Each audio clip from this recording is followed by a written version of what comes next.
What's up, guys? Yeah, don't mind the hair. I just came back from boxing, did some sparring today. My trainer, Coach Kamal, out at New Way, trained with him, and then he had me do some sparring for half an hour. So yeah, no, it was good to be back. That was my first sparring session in a couple weeks.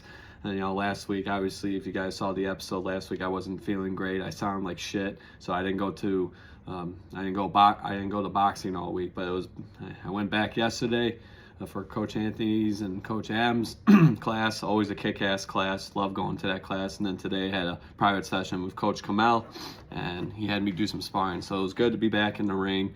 Got lots to work on. Golden Gloves is in a couple months in April, so got a lot of work to do. But you know what? It felt great being in the ring again. But yeah, just got to do some work. So yeah, don't mind the hair. I'm sweaty.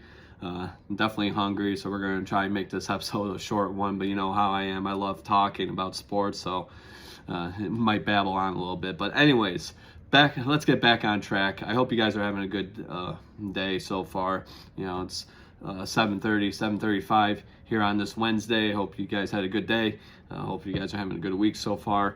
Yeah, we got to talk about that Super Bowl 58 in the books. Kansas City Chiefs winning again against the San Francisco 49ers. The 49ers were not able to exact their revenge from 4 years ago at Super Bowl 54. So with that, Kyle Shanahan, the head coach, is 0-3 in the Super Bowl. Obviously, the first time he lost, he was the offensive coordinator for the Atlanta Falcons when they blew that horrible 28-3 lead. They blew it against the Patriots. Tom Brady winning his sixth Super Bowl at the time.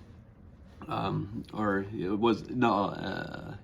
do believe it was his fifth Super Bowl, if I'm not mistaken. Apologize about that. Yeah, because a few years later, they beat the Los Angeles Rams, and that was the last time he won as a Patriot. And then obviously he beat Mahomes when he played for the Buccaneers. So yeah, that was Tom Brady's fifth Super Bowl. They came back 28-3 late in the fourth quarter. It was one of the craziest Super Bowls I ever watched. That went into overtime as well.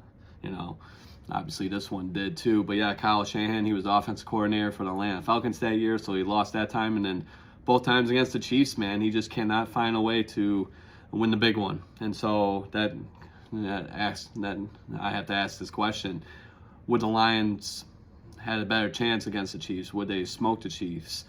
And I say yes. Obviously, in the beginning of the season, our first game, we beat them on the road, 21-20.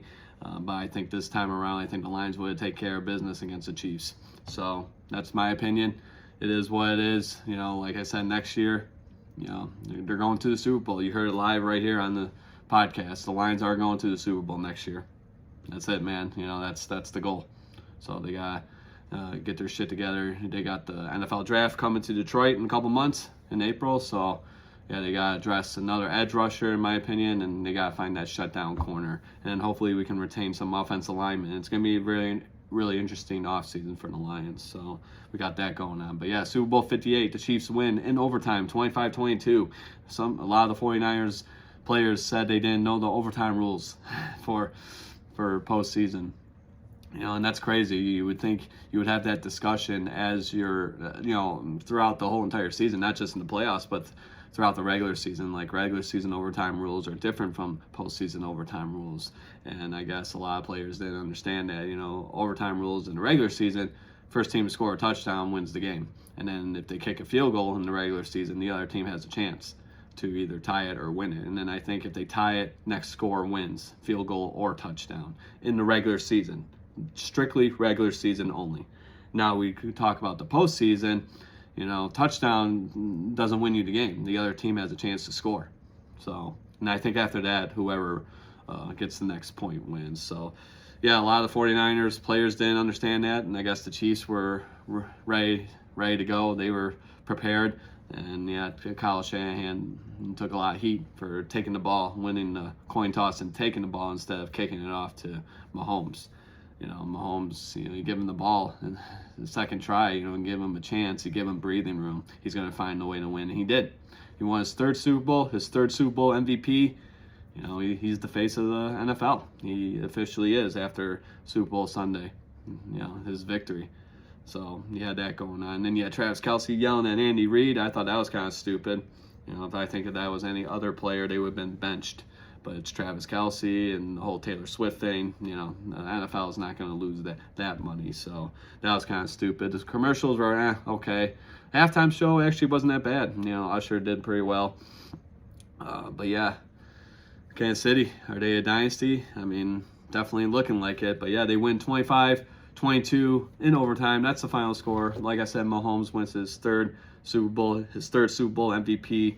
He's definitely making a name for himself. He is definitely the face of the NFL. He definitely made that clear this past Sunday night in Super Bowl 58. So yeah, I was gonna say 49ers, man, they had it won. They had the game won, and they blew it.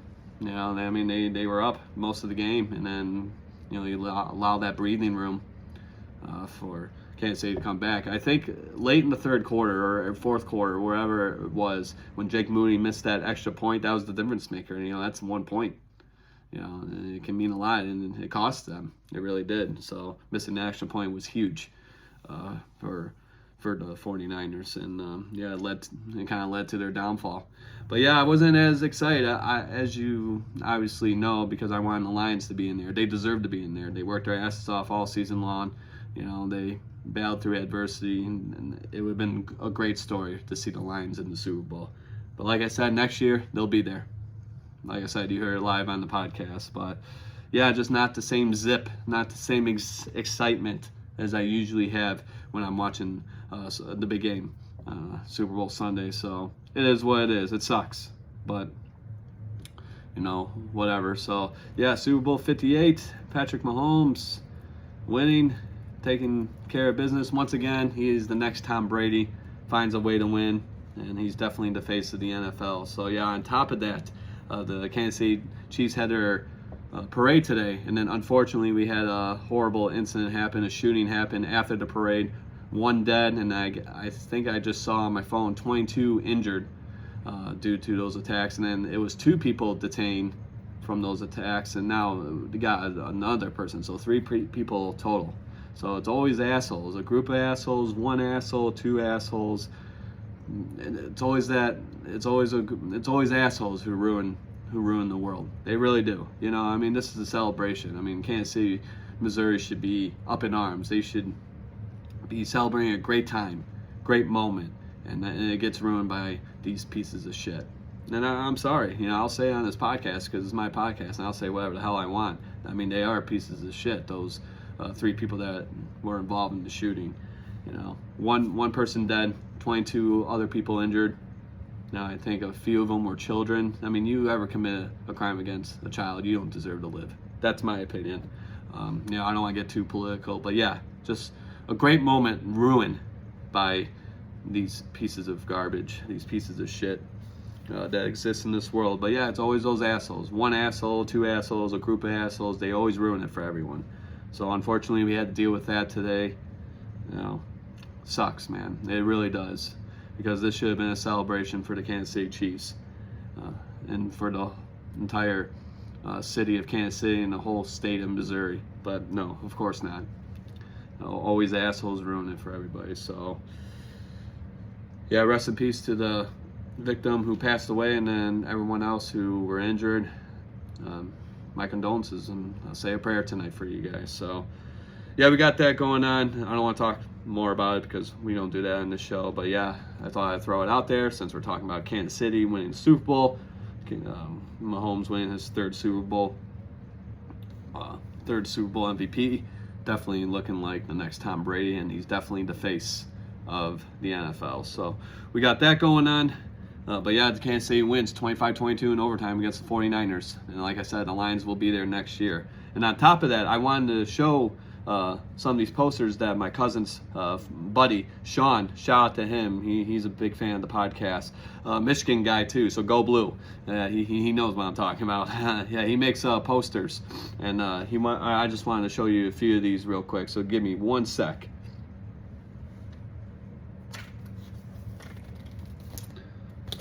So yeah, as you can see here, that NFC Division Champions 2023, Detroit, baby.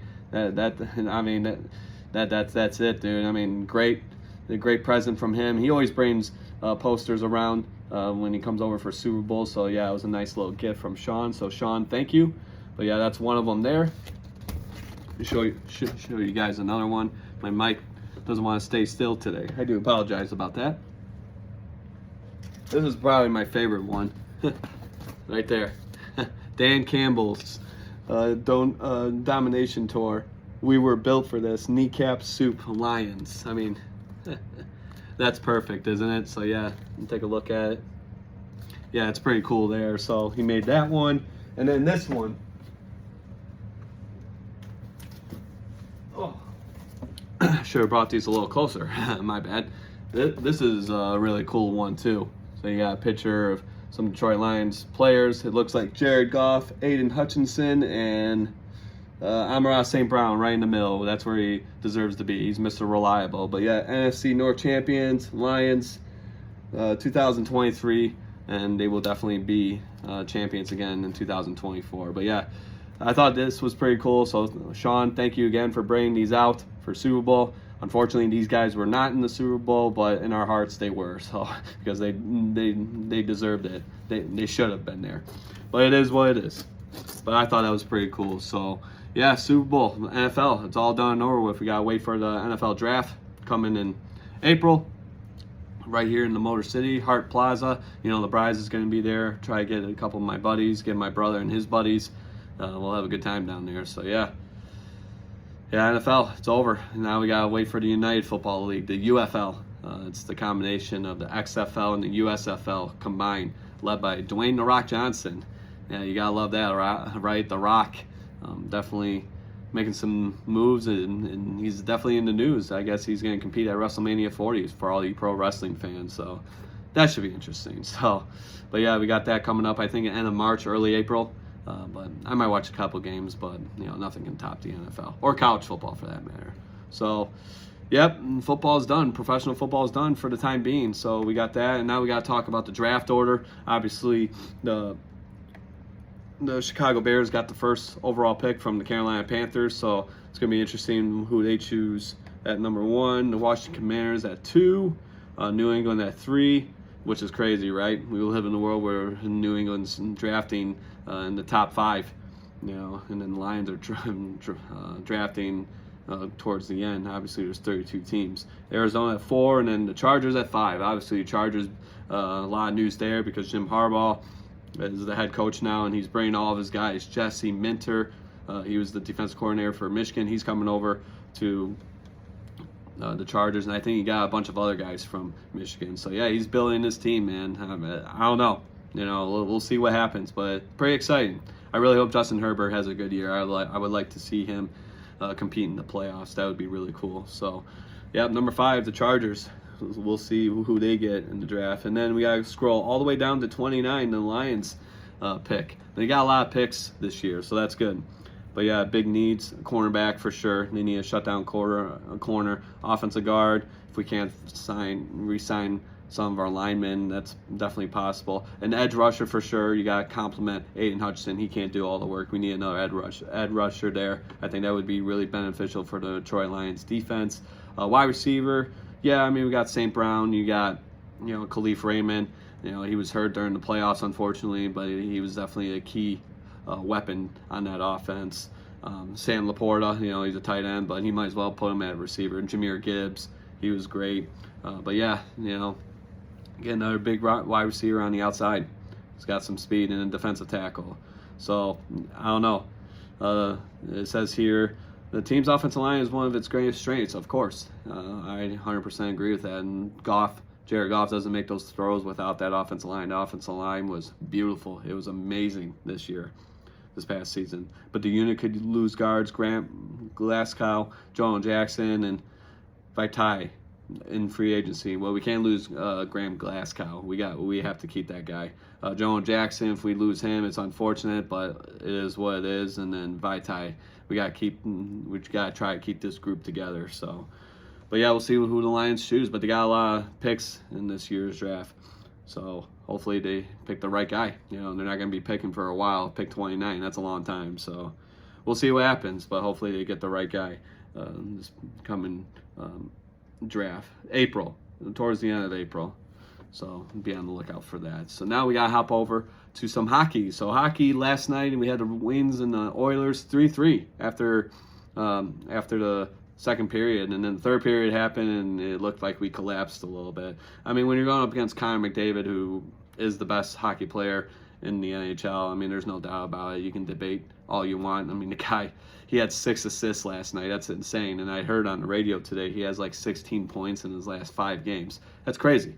That's unheard of. He's a hockey player. He is an all-around hockey player. I mean, the guy scores, he assists. You know, he's kind of a big dude.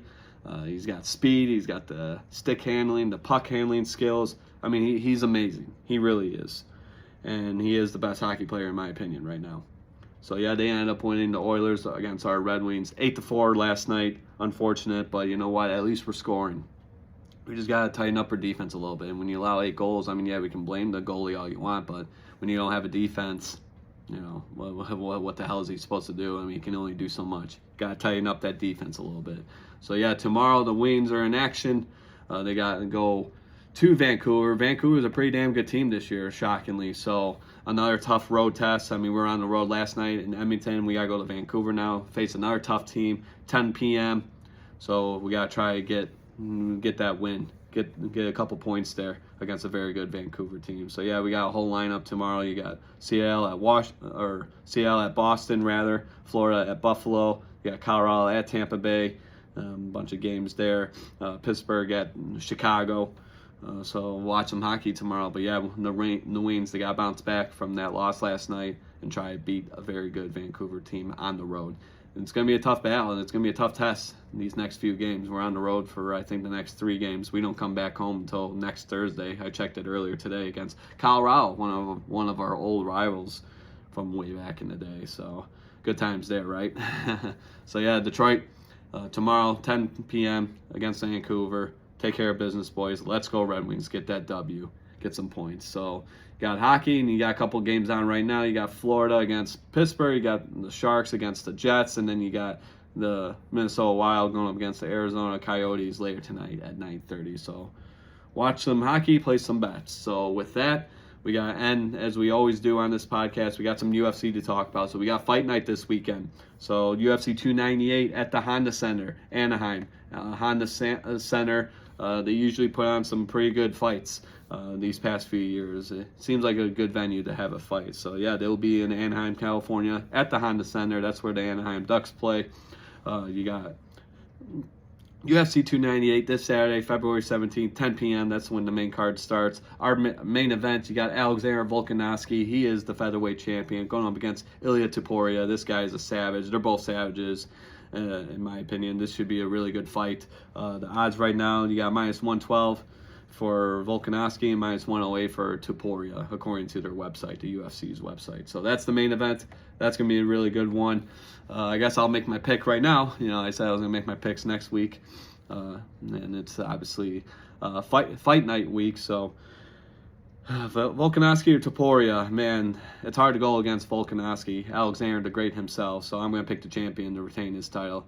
You know, he's a savage, and I think he's going to prove that against Topuria the Saturday night. So you got that. And then the co-main event, you got Robert Whittaker going against Paulo Costa. I got Whittaker winning this one. I think he's just a stronger fighter. He'll knock you out silly. You know, he's got tons of power. I think Costa is just not the best conditioned fighter, and Robert Whittaker will expose that. So I got Whittaker winning that fight against Costa. And then the next fight, we got Jeff Neal against Ian Gary. This is going to be a really interesting one.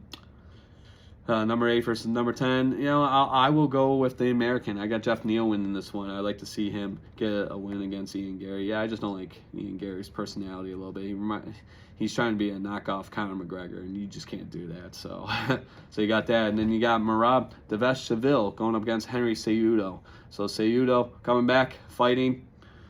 He's plus 164. Deveshcheville.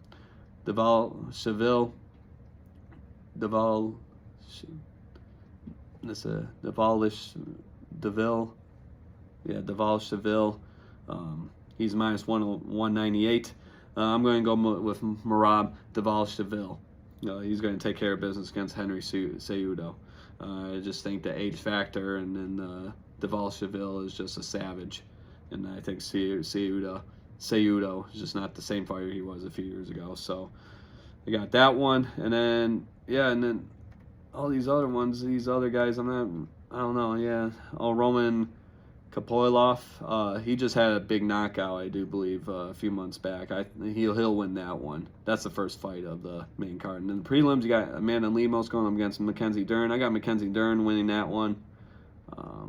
Let's see who else got two big heavyweights going in. Not really sure who they are. And then you got the early prelims as well. So yeah, UFC 298 is this Saturday, February 17th at the Honda Center. Main card starts at 10 p.m. The early prelims, I do believe, start at 6 or 6:30, and then the prelims themselves start at 8. So watch some fights, play some bets. It's going to be a good one. You know the prize. I'll try to watch this. It'll be my first fight night of 2024. Obviously, I miss Strickland and Duplessis because I was too tired. I was exhausted. So hopefully this time I'll stay up and watch this card, a couple fights, maybe not the whole card, but definitely in the main event. I want to see Volkanovski take care of business against Topuria. So watch it this weekend. UFC 298, 10 p.m. main card starts. So with that, we are done, ladies and gentlemen. So thank you, as always, for joining me on this episode of Guys Time to Prize. The YouTube version will be available as soon as possible. I've had some issues past few times. I don't know if it's just because I have not the greatest internet connection here or what. YouTube app, I don't know. Well, hopefully I'll get that up as soon as possible. And then obviously the audio version, Spotify, Apple Podcasts, that'll be available as soon as I get done with my editing and all that good stuff. So it'll be available tonight. If you want to listen to it, it'll be available all week. And then, yeah, like I said, I'll get the YouTube version up there as soon as possible. So yeah, thank you again for joining me, guys. You guys have a great rest of the week. Kick ass. Finish off the week. Watch some hockey tonight, tomorrow, Friday, Saturday. Watch UFC 298 this Saturday. Play some bets. Have a good time. Stay safe out there. And yeah, that's pretty much it. All right, peace out, guys. Take care, and thank you as always.